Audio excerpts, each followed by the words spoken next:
નમસ્કાર દર્શક મિત્રો, ડિજિટલ શિક્ષા યુટ્યુબ ચેનલમાં આપ સર્વેનું હાર્દિક સ્વાગત છે.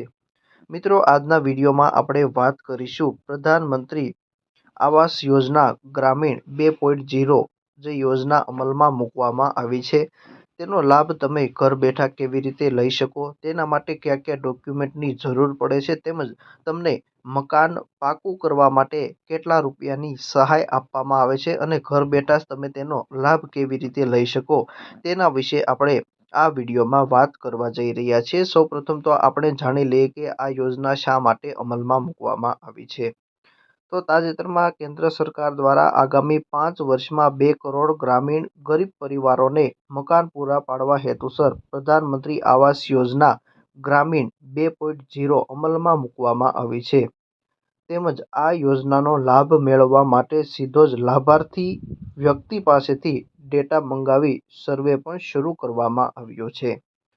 પ્રધાનમંત્રી આવાસ યોજના 2.0 અંતર્ગત અરજદારોને અલગ અલગ 3 હપ્તામાં પાકા મકાનના બાંધકામ માટે રૂપિયા 1,20,000 સુધીની સહાય આપવામાં આવે છે, જે અલગ અલગ 3 હપ્તામાં આપવામાં આવશે. દેશભરના તમામ મધ્યમ અને ગરીબ ગ્રામીણ પરિવારો કે જેમની પાસે રહેવા માટે ઘર નથી અથવા તો કાચા મકાનો છે કે કુબા ટાઈપનું મકાન હોય અથવા તો જર્જરિત મકાન હોય તેવા પરિવારોને પાકા મકાન પૂરા પાડવા હેતુસર ગ્રામીણ વિકાસ મંત્રાલય દ્વારા પ્રધાનમંત્રી આવાસ યોજના ગ્રામીણને અમલમાં મૂકવામાં આવી હતી અને તેની શરૂઆત કરવામાં આવી હતી. આ યોજના અંતર્ગત અલગ અલગ 3 હપ્તા મારફતે તમને સહાય પૂરી પાડવામાં આવે છે. તો મિત્રો, હવે આપણે જાણીશું પ્રધાનમંત્રી આવાસ યોજના ગ્રામીણ અંતર્ગત આ યોજનાનો લાભ લેવા માટેના નિયમો કયા કયા છે, કોણ કોણ વ્યક્તિઓ આ યોજનાનો લાભ લઈ શકે, તેની આવક મર્યાદા શું છે, તેના વિશે સંપૂર્ણ માહિતી મેળવીશું. તો સૌપ્રથમ આપણે જાણી લઈએ કે જે આ યોજનાનો લાભ લેવા માંગતા પરિવાર પાસે પાકું મકાન ન હોવું જોઈએ, તેમજ અરજદારની કુટુંબની વાર્ષિક આવક 6 લાખ કરતાં ઓછી હોવી ખૂબ જ જરૂરી છે. ત્યારબાદ રાજ્ય કે કેન્દ્ર સરકારની અન્ય કોઈ આવાસ યોજનાને લગતી સ્કીમ યોજનાનો લાભ લીધેલ ન હોવો જોઈએ, તેમજ આર્થિક રીતે નબળા અને બીપીએલ ગરીબ પરિવારો આ યોજનાનો લાભ મેળવી શકે છે. તમે જો બીપીએલનું કાર્ડ ધરાવતા હો તો તમને આ યોજનાનો લાભ અવશ્ય મળશે.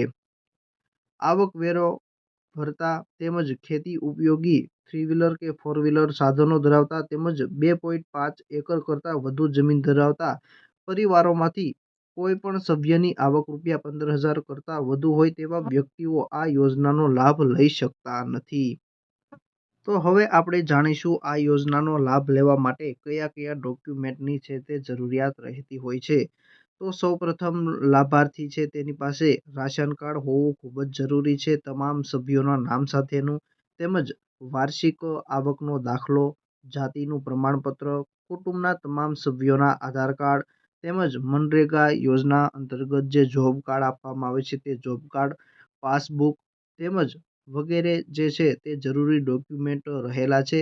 આ સિવાય અન્ય કયા કયા ડોક્યુમેન્ટની જરૂરિયાત રહેતી હોય છે તે તમે જ્યારે તમારી કેટેગરી સિલેક્ટ કરો છો ત્યારબાદ જે અન્ય ડોક્યુમેન્ટની જરૂરિયાત રહેતી હોય છે તે તમારી સામે ખુલીને આવી જશે.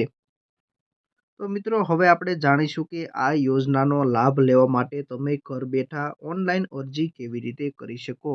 તો તેના માટે છે તે પ્રધાનમંત્રી આવાસ યોજના ગ્રામીણનો લાભ લેવા માટે ઓનલાઈન અરજી અરજદાર પોતાના મોબાઈલ ફોનમાં આવાસ યોજનાનું જે ઓફિશિયલી એપ્લિકેશન છે તે ડાઉનલોડ કરી અથવા તો નજીકના CSC સેન્ટર અથવા તો કોઈ અન્ય ઓનલાઈન કોમ્પ્યુટરની દુકાન પર જઈ અને આના વિશે તમે વધુ માહિતી મેળવી અને ઓનલાઈન અરજી કરી શકો છો.